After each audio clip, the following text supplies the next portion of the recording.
सोनी सिंध आहे मुंहिंजी जिंद आहे, सोनी सिंध आहे मुंहिंजी जिंद आहे।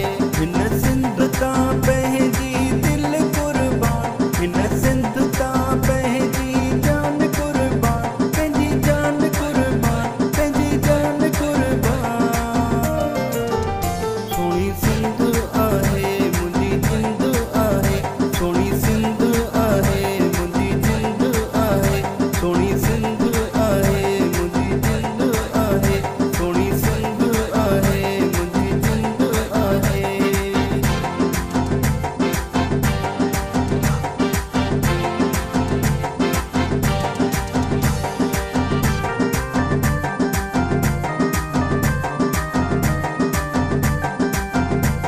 सूबे भर की तरह मलीर में भी सिंध की सकाफत का दिन जोशो खरोश से मनाया गया। गुलशन हदीद में मुख्तलिफ सियासी और समाजी तंजीमों की जानिब से रैलियां निकाली गईं। रैलियों और सकाफती महफिलों में सियासी शख्सियात ने शिरकत की। सियासी शख्सियात के हमरा उनके कारकुनान और अवाम की बड़ी तादाद ने भी इन रैलियों और सकाफती महफिलों में शिरकत की। रहनुमा पीपल्स पार्टी इमदाद जोकियो, राव सफदर हयात और मीर अब्बास तालपुर ने मुख्तलिफ प्रोग्रामों में शिरकत की और इन रैलियों का दौरा भी किया। सहाफ़ी बरादरी की जानिब से भी सिंध के सकाफत के दिन पर आज सिंधी कौम को दिल की गहराइयों से मुबारकबाद दी गई।